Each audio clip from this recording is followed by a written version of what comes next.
જ્ઞાન તો જ્ઞાન છે. એટલે બાબા સાહેબ ને એવું કીધું જવાહરલાલ નહેરુએ કે તમે જરીક છે ને બોલવામાં જરા ધ્યાન આપો. અને બાબા સાહેબ શું કીધું? બોલવામાં ધ્યાન રાખવું. હું તમને શું લાગે? બાબા સાહેબ કે તમને શું લાગે તમે તમારા કેન્દ્રનો મને મંત્રી બનાવી દો એટલે તમારી ચાપલુસી કરું? બાબા સાહેબ કહે છે કે તમે મને કેન્દ્રનો મંત્રી બનાવી દો એટલે તમારી ચાપલુસી કરું? તમે કયો એમ બોલું? આ ભારત દેશના હિતમાં હશે, સમાજના હિતમાં હશે એ જ નિવેદન આપું. તારે મને મંત્રી રાખવો હોય તો ઠીક છે, બાકી લઈ લે મારું રાજીનામું. એ આની તમારી અનામત લખી છે અને એના ચૂંટાયેલા પ્રતિનિધિઓ છો તમે. તમારા બાપને એને જો કહી દીધું હોય તો તમે છે શું?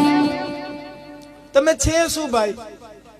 ઈ કેન્દ્રના મંત્રી, ઈ સમયગાળાના જેની વિદેશની ધરતીમાં કાશ્યની પ્રતિમા મૂકવામાં આવી ઈ વ્યક્તિત્વ તમે છે હું?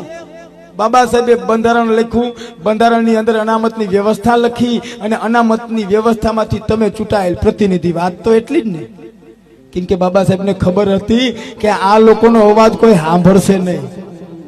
આ લોકોનો અવાજ કઈ સાંભળશે કે બેઠા બધા બહેરા